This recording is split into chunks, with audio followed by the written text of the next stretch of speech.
किसी शहर में चित्रों की प्रदर्शनी लगी हुई थी। लोग चित्र खरीदने जा रहे थे।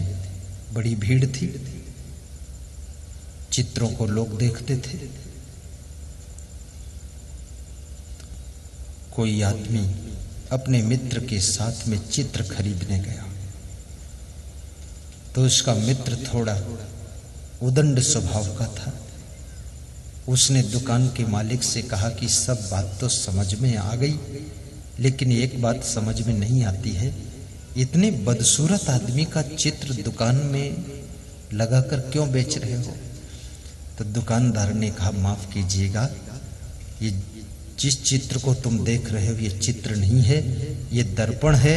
उसके सामने तुम खड़े हो, तुम्हारा ही बदसूरत मुंह दिख रहा है, वो चित्र नहीं है, तुम ही बदसूरत हो।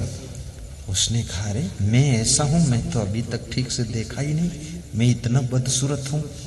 मनुष्य अगर अपनी बुराइयों को ठीक से देख ले, गलतियों को ठीक से देख ले, अपनी बदसूरती को ठीक से देख ले, अपने बद कार्यों को ठीक से समझ ले, तो उसी दिन से अपने बारे में चिंतित हो जाएगा, सुधार करना शुरू करेगा कि हमारा ही रूप सब बिगड़ा हुआ है। तो दूसरा जो मित्र था उसने कहा, चलो ठीक, इनकी बात तो हो गई है, मेरी बात सुनो। इस सामने जो चित्र लगा है ये तो समझ से बाहर है, क्योंकि इसको पीछे से देखता हूं तो लगता है कोई चिड़िया का चित्र है, और सामने से देखता हूं तो लगता है कोई आदमी का चित्र है। तो चिड़िया और आदमी एक में कैसे हो सकते हैं?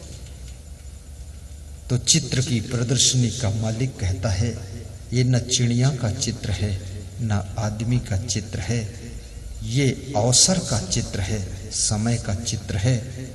सामने जो मुंह है वो आदमी का है, और उसके सामने मुंह के ऊपर, आंखों के ऊपर बाल लटक रहे हैं, आंखों से दिखता नहीं है साफ साफ, और पीछे चिड़िया के पंख लगे हैं।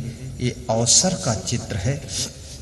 हर मनुष्य के सामने अवसर जब आता है तो उसको ठीक से वो देख नहीं पाता, समझ नहीं पाता है, पकड़ नहीं पाता है, और जब समझता है तब तक उस अवसर के पंख लगे हैं, वो चिड़िया की तरह उड़ जाता है, और आदमी अवसर चूक जाता है और जिंदगी में कुछ कर नहीं पाता है। तो अपने अवसर का भी सदुपयोग कीजिए, अवसर को पकड़ने की कोशिश कीजिए। समय हाथ से सरकता हुआ ऐसे चला जाता है जैसे अंजलि में भरा हुआ जल बूंद बूंद करके टपकता है, और धीरे धीरे वो जल सब अंजलि से खाली हो जाता है। ऐसे ही याद रखना, आपका एक एक मिनट रोज बीतता है, धीरे धीरे घंटे बीत जाते हैं, और घंटे बीतते बीतते दिन और रात बीते जाते हैं, दिन रात बीतते बीतते महीने निकल जाते हैं, और महीने निकलते निकलते साल वर्ष निकल जाता है, और वर्ष निकलते निकलते 100 वर्ष की जिंदगी निकल जाती है। इसलिए याद रखना, importance of the 1 minute in life. जिंदगी में 1 मिनट के भी महत्व को समझना, तभी आप जिंदगी को संभाल सकोगे, और आपकी जिंदगी सफलता की ओर जाएगी, और आप सुख पा सकोगे।